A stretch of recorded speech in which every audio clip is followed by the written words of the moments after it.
Campaign 2018 is sponsored by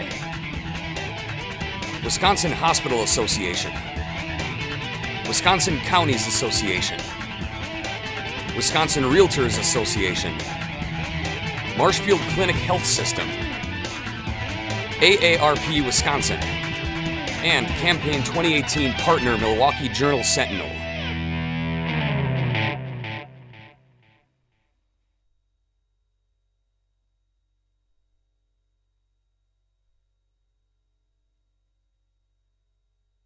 Republican Lieutenant Governor Rebecca Kleefisch, who lives in the town of Concord, is seeking a third term as their running mate with Governor Scott Walker. Welcome back to WisconsinEye. Thank you. It's good to be back. Now, I know you had a press conference in Milwaukee today, and that's a key issue. The whole issue of pre-existing conditions. I've seen the ad that you cut as a cancer survivor, and I interviewed the governor on Saturday. And here's what he said. If there is a court ruling or anything else that raises a question or cancels pre-existing coverage, he will support a special session. So this has become a huge campaign issue. So give me your take on it as a campaign issue, and where do we go from here? Governor? Sure. It's an important campaign issue. It's an important issue to more than 2 million Wisconsinites, myself included. Steve, when I look back at where I was 8 years ago at this point in the calendar, I had a big old gash from here to here, stuck together with glue. I was healing from my colon cancer surgery because you'll remember that about 2 weeks before my primary election, yes, I was told, just like 90 people a day in the state of Wisconsin, that I had cancer. I had a tumor about the size of a grapefruit that had broken through my colon wall and was moving aggressively up toward my liver. And within a couple of days, I started bleeding and they had to take me for emergency surgery. I got out of the hospital on election day, just in time to vote for myself. And blessedly, I won. And I think there was a reason for that. When I look at God's plan for my life, I think there's a reason I'm here. And maybe this is it. Because 2 days after the general election, I started chemotherapy for 6 months during the protests and the taunting of my family and the death threats. I was starting to lose feeling in my fingers and my toes, and it was cold. I mean, when we get sworn in, it's in January. And neuropathy is one of the side effects of colon cancer chemo, and so you would go outside and your face would freeze. And I was always worried that someone was going to take a picture of me like that and use it in an ad or something. But when I think about how I made it through that, plus the protest, plus the recall election, sometimes I wonder, was it for a moment like this, when I can fight for those with pre-existing conditions just like me? And the governor feels the same way. He has a wife, as you know, with diabetes, and cares deeply for those with pre-existing conditions. And after you've been through something like that, there's not a day you don't wake up and hope that you'll continue to be protected. But I work in government, and I know that there are politicians out there, and there are special interests out there who may make it more difficult for someone like me. And so that's why it is so essential that we have someone like Scott Walker who will protect those with pre-existing conditions. Mr. Evers just today published a video message asking the governor to withdraw, to authorize the Attorney General to withdraw from the Affordable Care Act lawsuit. And here's the logic. If the federal judge ruled throughout the Affordable Care Act, then there would be no immediate coverage potentially of pre-existing conditions, and children up through age 26 would not be able to get coverage through their parents. Now that's what the other side is saying. That's not me saying that, and you know that. Just so, where do we go from here? I do know that's not you saying that, but that's why this conversation is so important and is of such urgency in this campaign. The reason that I, as a person with a pre-existing condition, have opposed Obamacare from the very beginning is because I see where programs like this can go in the future. So many people point to the UK or to Canada or even the Oregon Medicaid pilot as examples of what good things can happen because of this. As someone with a pre-existing condition, I'm terrified when I look at the UK and see that they have canceled 50,000 surgeries just in January. When in the UK last year, they decided that if you are overweight or you're a smoker, you can't get a surgery at all. In Oregon, in the Medicaid pilot that they floated, you can't see it as anything other than rationed health care. And I don't want, as a person with a pre-existing condition, to be told one day by some politician, sorry, you have a pre-existing condition, you need to go to the back of the line because you've already had a lot of health care. You've used up a whole bunch in this lifetime. Let somebody else go first. Because Steve, I and a whole bunch of people with pre-existing conditions, we think that we have a lot yet to offer in life. We think we can make contributions to our communities and to our state. And we don't want to be told that just because we used up some health care in the past from a condition that we didn't do anything to get, that we need to go to the back. That's just not fair. And Governor Scott Walker is going to protect us from circumstances like that. That's my opposition to Obamacare. That is why I support Brad suing the federal government and saying we can't have this. This is bad for people with pre-existing conditions in the long term. In the short term, might have looked like a fix. In the long term, I, as someone with a pre-existing condition, feel like this is not territory I want to be in. So what's going to happen if for some reason this lawsuit gets settled immediately? Well, the governor said, hey, listen, I'm going to call a special session. We're going to bring everybody back in and we're going to pass a bill right away that looks kind of like Assembly Bill 365, which the governor proposed back in January and was passed by the Assembly this past summer. Basically what that does is protects people like me with pre-existing conditions, says if something were to change in the atmosphere in health insurance, if you are going to come and try and insure people here in the state of Wisconsin, we're going to make you cover people with pre-existing conditions. And P.S., you can't charge them more just because they have a pre-existing condition. And I think that makes people like me sleep better at night because I'm not going to have this job forever. And people who work at government, well, they may just be passing through. That may not be a forever job. And who knows if the jobs that they are in today with pre-existing conditions, they may be passing through. And folks have to actually evaluate and be concerned, well, if I move on to something else that may seem like a better opportunity, is it really all right if I take it? Because maybe my condition won't be covered. We don't ever want people to artificially limit their ability to rise because of fear over insurance coverage. Here in Wisconsin, Governor Scott Walker will assure they are always covered if they have a pre-existing condition. That's my promise too, because I'm someone with a pre-existing condition. I'm the poster child for pre-existing conditions. And I stand with all those people who have faced diagnoses and have stared down the barrel of something scary and won. But we had to have won for a purpose, a reason. And that reason is to live full lives. And it's tough to live a full life if you live in fear. And Governor Scott Walker is saying, I'm going to protect you. There's no reason to fear. The reinsurance program, the $200 million reinsurance program that just got federal waivers, will have an effect in calendar 2019. Yes. But with an issue as important as health care, we don't know what happens in 2020 and beyond.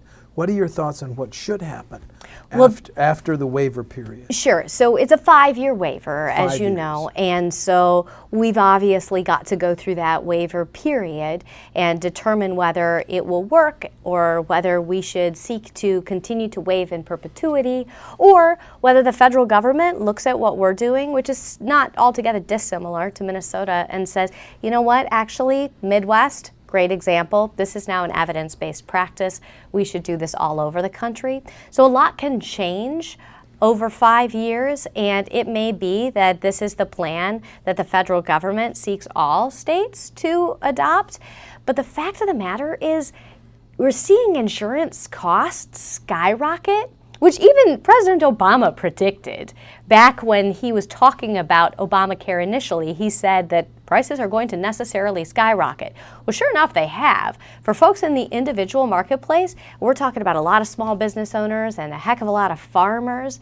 They were expecting from this year to next year, those to go up 11%. Now, because the governor is going to step in, got that waiver from the federal government, they are actually going to go down about 3.5%. But it's really unfortunate that we're even having to talk about how much these are going up year over year. What we need to do is put in place good free market reforms, similar to what we were talking about when we were actually having a debate in Washington, D.C. about repealing and replacing Obamacare. We need to have a more thorough and robust debate, but we also need to rally the votes to make good changes so good free market reforms can come in and drive prices down. If prices don't get driven down, then we're going to be constantly talking about new ways to inject more government into the process and pay down prices. What I would love to see is a more competitive atmosphere. So prices and consumers, customers, patients are the ones who are determining who wins and who loses. And you're a winner if you deliver good quality care at the same time you deliver a value. Economic development. Kimberly Clark has asked for a vote in the Senate 13 days from today. Do you wish Kimberly Clark, would postpone any decision on the Village of Fox Crossing plan until after the election? Governor? Oh, I'm not going to venture a guess on what happens in someone's private boardroom or push my wishes on timing on any private company, whether they are publicly held large or somewhere else in the private sector in itty-bitty one-person entrepreneurship. But I will say this, I think that it is very important that we have a robust discussion about the future of the paper industry, and we determine how we can continue to sell Wisconsin paper and pulp and evolve with the world. My hope is that countries like India, with a growing middle class, will soon have deeper need for products like those that are manufactured at Kimberly Clark. But we also have really hot, flashy sectors of, I suppose that's kind of an interesting term, hot, flashy sectors of the paper and the pulp industry going on in Wisconsin, and some reinvestment and some growth. Because for the first time in a long time, we're seeing a lot more recycled corrugated brown paper. And you know why? All those Amazon boxes that are coming. But there's an interesting discussion even around that, because China is no longer taking some of the recyclables that we used to simply ship over and recycle there as far as paper is concerned. We're keeping more of that here in the United States. And as we have more opportunities to imagine ways we can reuse that corrugated and turn it into new products here, that's an opportunity for Wisconsin. I was just at UW-Stevens Point, which you probably know actually has a degree in paper and pulp. They have a wonderful school there. Just opened a new chemistry and biology building there. There is opportunity for Wisconsin to win in this industry that is definitely of our heritage, but it is also of our future. The governor, Senator Fitzgerald, Senator Roth have said the Kimberly Clark tax benefits plan doesn't pass without Senate Democratic votes. Why should Senate Democrats vote for that package that the Assembly passed on February 22nd, 56 to 37? Well, because this is about Wisconsin jobs and also a heritage industry that, as I mentioned, we have big hopes to also be a part of Wisconsin's future. You've been Lieutenant Governor for 8 years. How do you now, 8 years later, describe the job? Oh my gosh. How long do you have, Steve? Seriously. Couple minutes on that question. Well, it's more than just what the Constitution says. Someone asked me the other day, well, what does your day look like? It's nearly impossible for me to describe an average day because there really is no such thing as an average day. I spend the lion's share of my time now on talent and workforce development, whereas a few years ago, you'll recall, I probably spent more of my time on economic development. As our challenges as a state shift, so must the position of a lieutenant governor, because I think that I have an office that can be nimble and can come to triage our most immediate challenges with great immediacy and urgency. So I spend a lot of time on talent attraction. As you know, we just launched a huge and wonderful veterans campaign. We went to our first outpost, an Army base in Camp Pendleton, and the good news is, after going to that job fair, we are now working on 75 active cases of folks who may be considering retiring from the armed forces and settling right here in Wisconsin to assimilate into our economy. We're doing 14 different stops, everywhere from there to Japan and Germany, even going as far as Hawaii, the Carolinas, Texas, California, in order to reach those who are currently in the armed forces. But because of that, we are also working hard on getting folks who are currently here into the workforce, knowing that these veterans who we're reaching right now are not going to be here tomorrow. So we need to reach the people who are here today. Wisconsin has about a 68.9% labor market participation rate, which is good, top 10 in the United States, but we need even more people to jump off the sidelines and into the talent pipeline. That's why I also work a lot on getting folks who may happen to have a disability, or folks who may be on a government program but would like to try their hand at a new job in the private sector, and even folks who may be currently in our corrections system to get the training they need to jump into our economy. And then we also spend a lot of time talking about what we're doing in K-12, because starting in 6th grade, young people begin to make career decisions, and we need to reach those young people for the careers that exist here in Wisconsin. And then as soon as that talent development happens, my next priority has to come in as well, and that is assuring that that talent has a safe and stable place to stay at night so they can rest up, go back to work in the morning. And so I spend a lot of time working on the issues of homelessness and also opioid use disorder, because we want to make sure that our workforce is able and stable. And I think those are important and key issues to making sure that happens. We also need more housing, period, here in Wisconsin that is affordable for the average and traditional worker, and even those folks who are just entering the workforce. Wisconsin's economy has an incredible amount of promise, and our talent development strategies have an incredible amount of promise, but we need to make sure that we are super thorough about thinking all the way through them. Play chess, not checkers. Democratic Representative Jason Fields voted for Foxconn, saying, I think my constituents, my inner city constituents, will have an opportunity to work at Foxconn. No doubt. Now, that was more than a year ago. Mm-hmm. You're working on workforce issues. Do you remain convinced that inner city Milwaukee residents will have a chance to be trained and have access to, which might include transportation, jobs on the Foxconn campus? Oh, certainly. Jason's my co-chair on the Task Force for Minority Unemployment, and we work very well together on strategies that are engaging folks in Milwaukee who happen to be ethnic minorities, but then all across the state, because we know that Foxconn is not only active in their corporate headquarters in Milwaukee and obviously their campus that's a little bit further south than that, but also their campuses in Eau Claire and Green Bay as well.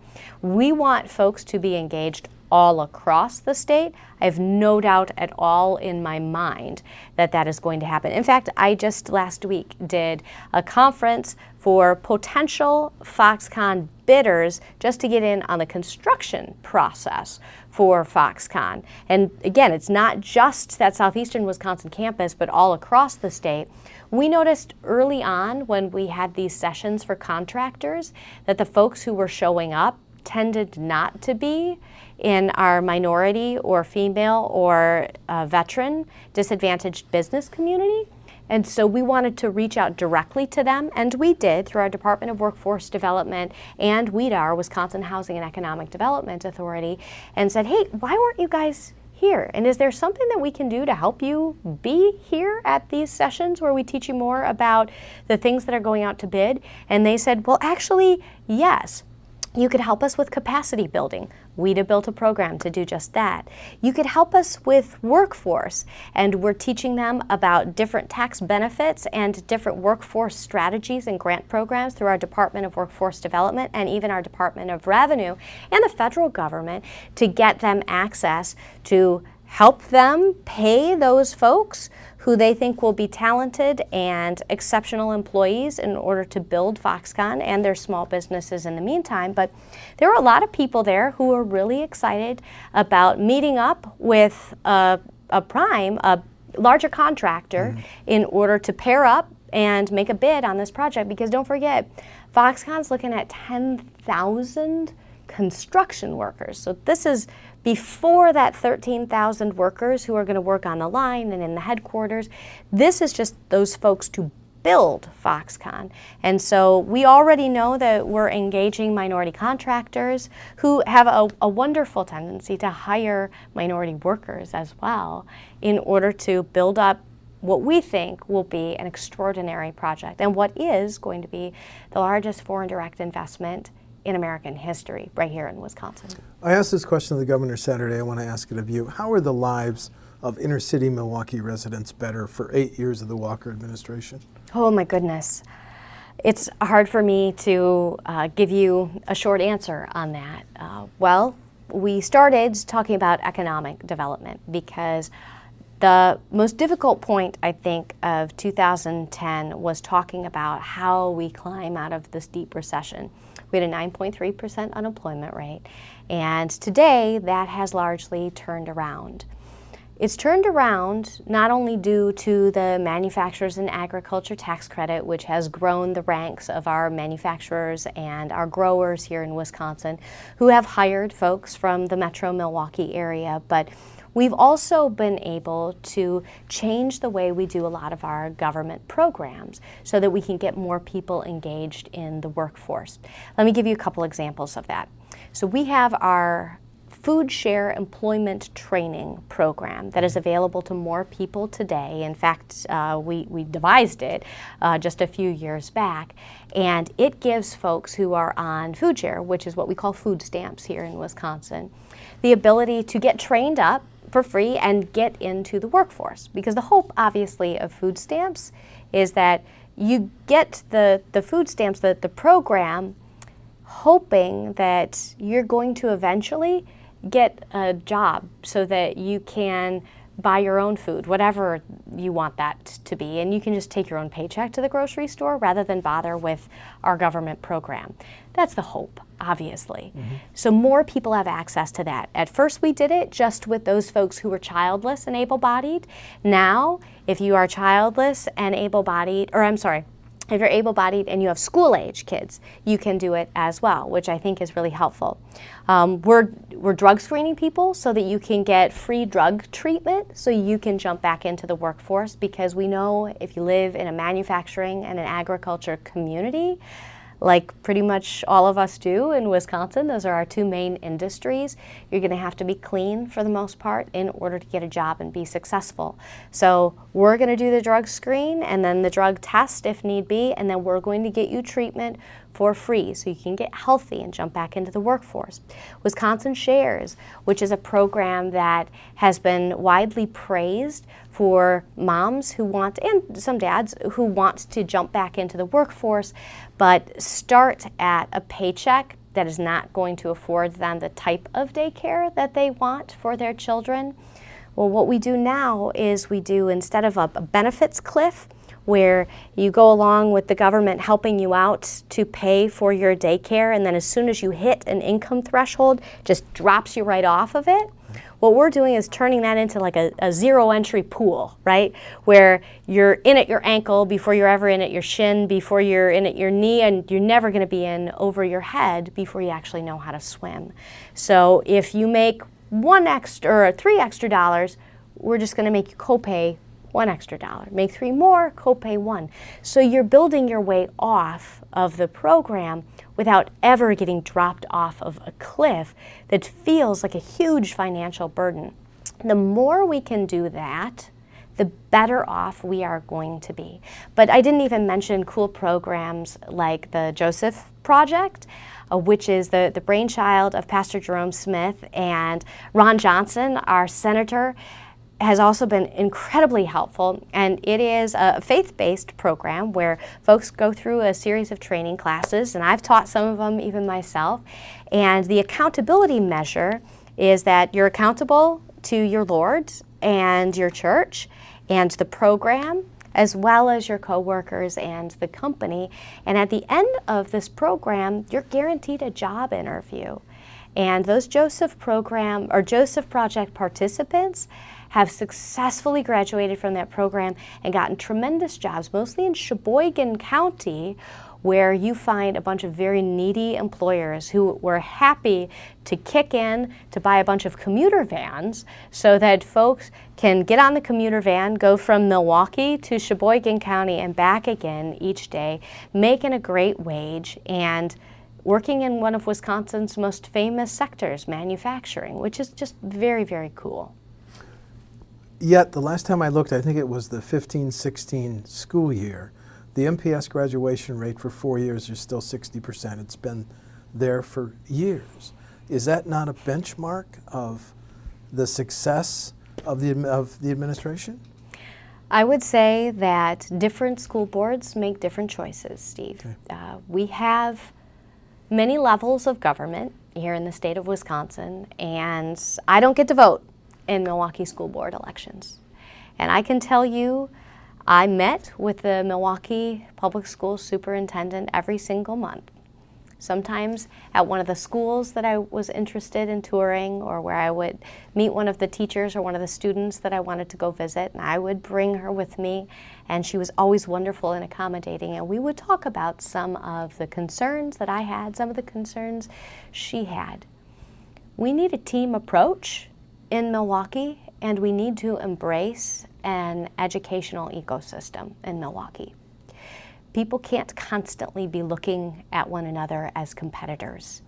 In our private and choice schools, and in our charter schools, and in our public schools, we need to collaborate, because there is a city full of children depending on those educators to not be territorial and to simply care more about the children's lives than about adult benefits. And I think we need to make sure that we're always electing school boards who care about children's lives first. Now, the governor, as you know, has always been a huge proponent of summer school and making sure that MPS is using its resources very, very wisely. And I think in some cases, they've been able to make great strides in that regard, including instituting a uniform policy in many cases across the schools. But at the same time, we need all those school board members to really stand behind the kiddos of Milwaukee, and we need to make sure that all the voters of Milwaukee know more about those races, because those are the folks who determine your curriculum, those are the folks who determine your spending, those are the folks who determine whether you sell a building or just simply hold on to it. The future of Milwaukee, our biggest gem city, rests in the futures of all of those little ones who are in our K-12s today. They have so much potential. They need to know that. We're almost out of time. Offer, if you want to, some contrast with you and the Democratic candidate for Lieutenant Governor, Mr. Barnes. I think there are a lot of contrasts. First of all, I've always been an executive brancher. He came from the legislature, obviously, challenged a man you just mentioned, my friend Jason Fields, my co-chair of the Task Force on Minority Unemployment, Lena Taylor, state senator who's sitting today.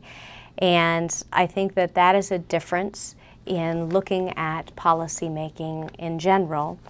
I also think that we have a contrast that is deep and wide about everything from abortion. I'm pro-life, and his top of the ticket said that abortions were kind of like tonsillectomies, and that stands in steep contrast to how the governor and how I feel. The governor and I want to go after every single vote, every heart, every mind in Wisconsin. Mandela said just a couple of days ago that if you voted for Obama and then voted for Trump, he said he didn't want you. He didn't want you voting for the Evers and Barnes ticket. I think, in fact, he said you can keep your vote. We believe in patriotism. We believe in assuring that people who have pre-existing conditions can keep their coverage forever, and that it is not hinging on Obamacare, which is a broken and failed system that threatens the futures of people like me, in my estimation. And it is an incredibly unsustainable program. You look at the folks who have expanded across this country, and now they're asking for copays, they're asking for hospitals and health systems to step in, or they're raising taxes. And I don't think the time is now, when we've had surpluses because of good fiscal management, when unemployment has been low and in fact sub 3% for the last 6 months running, when we've built an international reputation as a destination for economic development, when we're getting more people into the workforce, when private sector wages are up 25% since 2010, when so many things are going so well, to put on the brakes and stop and press reverse.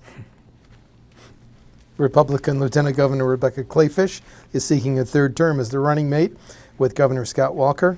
Governor, thank you for talking to WisconsinEye. Absolutely. Thank you. Campaign 2018 is sponsored by Wisconsin Hospital Association, Wisconsin Counties Association, Wisconsin Realtors Association, Marshfield Clinic Health System, AARP Wisconsin, and Campaign 2018 partner Milwaukee Journal Sentinel.